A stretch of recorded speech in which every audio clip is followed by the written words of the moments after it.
Magandang hapon guys. So, update po tayo ngayon sa tag-ulan. Noong nakaraan nag-vlog ako, di ba? Tungkol sa mga pangyayari dito, mga tuloy-tuloy ulan. Ngayon nag-advance na siya, no? Nadagdagan na naman siya ng kung.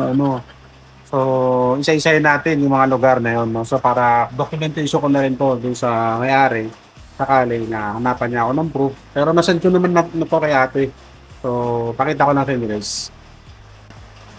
Yung guys, yung unang-una, sila sa kusina guys. Okay, so, lagyan ko lang din ng ng tabo. Medyo dumudumi na dito kasi galing yan sa bubong guys. Paputin yung galing yung mga kalakalawang dun. Yung bubong guys. Kasi na medyo madumi tayong kusina. Hindi pa ako nagugas ng hilan. Ginagawa mo. Sa pangalawa ko guys, ito. Ito guys, dito. Meron din dyan, magandang bag na yan. Sa gitna, mga tulad ng sanggana. Ito, nadadagdagan ko ng tubig. Pwede rin ako engage ng planggana na yun. Sa labas tayo guys. Ito guys, yung pangatlo. Ayan guys, sa pader. Tumutulo na yan guys hanggang doon siya dito. Ayan, ano guys, kung nakita niyo. Oh my God.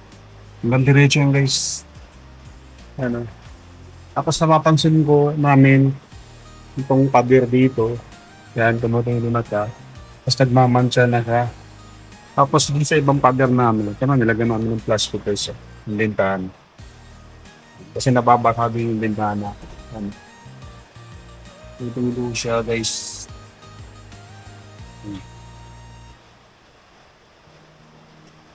Kami namin kapag guys, naglipat kami. Wala kami pumansin. Dito guys. Ayun. So, doon. Shucks mga nilo guys. Yan. Tapos meron pa dito, nasa bintana. Ay guys, grabe yan. Mula dyan, hanggang dito. Hanggang dulo yan guys, meron yung dyan. Wala doon hanggang dito, may pilo yan. Sumunod. Yan. Po, tulo-tulo din nila. Hindi ko sabi guys, hindi ko dito rin sa utang na rin yun. May tuloy-tuloy siya. So, babatok dito. Tinanggal namin yung mga dito dati. Baka sa dati yung aircon na yan, dito yan. Yung ilipat namin para may mabata. Ngayon, itong dumbbell ko nababatag na ako dahil dito. Tapos kung nararamdaman na guys, yung alam nyo lang, ito pong mga pader dito nagmo-moist siya. Para siyang basa, kung ganun pakiramdam nyo. Siguro guys, yung higop mo, tubig, hindi ko alam kung ganun ipagkakagawa rin yun. Guys. Yan. Punta tayo sa taas guys para makita niya yung pataas namin. Kasi doon talaga yung severe. Talaga. Thank you, Dante. Yung dami namin ansal Guys, unang-una, guys, sa mga bintana. Yan ang mga concern namin sa bintana. Kasi dikit na dikit siya guys. Kumbaga wala siyang setback sa dulo. Yung sabi ko na rin ito before. Wala siyang setback yan. Ganda. Yan. Pag binuksan mo to, subukan natin. Kaya natin. Yan. Dikit na dikit guys yung pinakaano mo. Kaya yung tumutulo, banda rito. Yan. Banda doon. Parang didikit talaga sa bintana. So, pinapasok siya guys. Basa. Yan. Yes, basa siya. Basa. Kapag guys, yung ito, lagyan lang ito ng isis ng plastic para lang hindi sa pumasok. Kasi yun,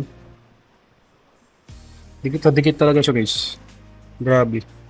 Wala talaga siyang Tapos, I think, hindi pa to kasi, yung ito mismo sinanto niya, hindi siya naka-finishing or wala siyang waterproofing sa labas. So, kaya, ang tendency, yung higit nitong semento, yun, basa siya. Basa. Yung basa siya. Tapos, dito guys, sa bintana na to, ganun din. Pero di masyado, kung part na to ng bakaw. Yun lang. Itong chat na to. So, doon. Dito, hindi naman guys. Sakto lang. Hindi na kami nagbubukas ng ilaw dito guys. Kasi mo, ah, ano, ano siya, baka mabasa. Ano kami, baka magkaroon ng butas. Ngayon, dito yung mga sinampay namin kasi sa hangin na, dito nakasampay. Kasi dapat sa labas yan. And since nag-uulan, may anggi. Hindi kami nagsasampay sa labas. Ngayon dito namin para makatuyuman lang kami ng ilang gamit, lalo sa mga bata. Eh ako, okay lang ako kahit yung damit ko paulit-ulit sa mga bata. Kailangan matuyuan sila kasi kailangan nila magpalit every now and then. So kapag guys, ito ang pinaka-worst dito. Kasi tumutulo na yun. Tumutulo lang. Ayan. Ito. Nakailang palit na ako nito guys. Siguro mga 3 beses itong napuno. Yan, balde na yan. May nakakailang tapon. Kasi hindi namin ng ganito.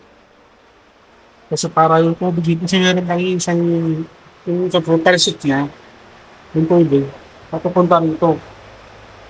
Ngayon, siyempre kahit batak ka, wala kaming bagbatakan. Parang dito umagos din. Yan, guys, parang dito umagos din. Ang mangyayari, namin, nakarangan namin sa dami. Yan, para yung tubig mag-stack lang dito. Hindi namin siya hanggang saan yung makusustain yan. Kasi hindi na kami nakaka-tuyo, no? So guys, ito pa yung ilaw. Hindi ko nabuksan yung ilaw guys kasi takot ako baka pumutok o what. Yan, may tulog din doon banda. So, itong bakal na yan, tsaka yun. Ganda sa ilaw. Okay, yung gilid na yan, ayun, nakita nyo guys pa.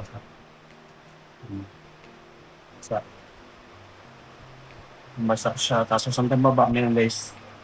Ngayon, yung baba na yun, may basakan na yun guys. Ang ganda yung bataan. Hindi namin doon kasi pag napagpil namin, tigil siya, nagawa at magbabaharin din kasi pinaka-hagdan na yun. So, aagos siya doon sa may papuntang sala. So, yung ginagawa namin, winawalis na lang namin siya palabas na walis pinting. So, pinaka-worry namin dito, ito nasa hagdan. Isa sa mga pinaka-worry ko, itong hagdan. Kasi dito lang yung pinsigat sa trabaho. So, yung tendency, may chance mabasa sa matalsikan siya. Kaya ginagawa ko, ganun siya. Natak ko na siya ng tela. Then, nangata ko na lang din doon.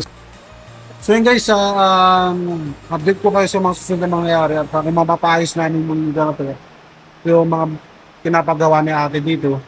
Kasi sabi niya, medyo maingay sabi niya, pagkatapos hindi na gano'n maulan, ang gagawin niya is siya na lang mag-finance sa magbabayad.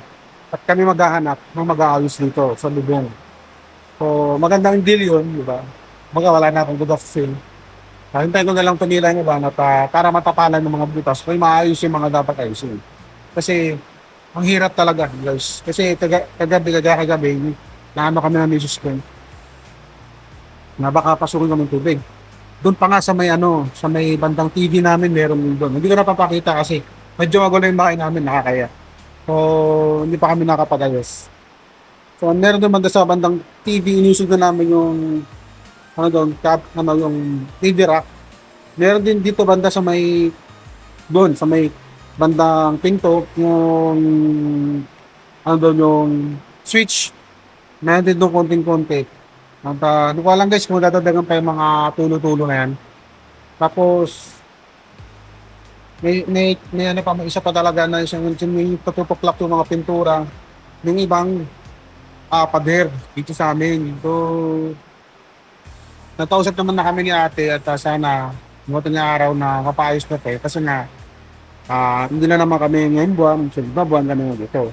So baka magtagal pa kami dito since nag-ipon pa kami para maka-avail ng house and lot sa Tanza. Kasi Tanza yung balak namin guys. Kung ito ko sa inyo next time. So, maingin na kasi gusto ko pa sana mag-rento sa inyo. So, siguro sa ibang video na lang yun. Maraming salamat sa pagsama. God bless. Sana ingat kayo. Ingat kayo at sana nasa maayos kayong kalagayan. So, palagi kayong magdadasal guys. See ya sa next video.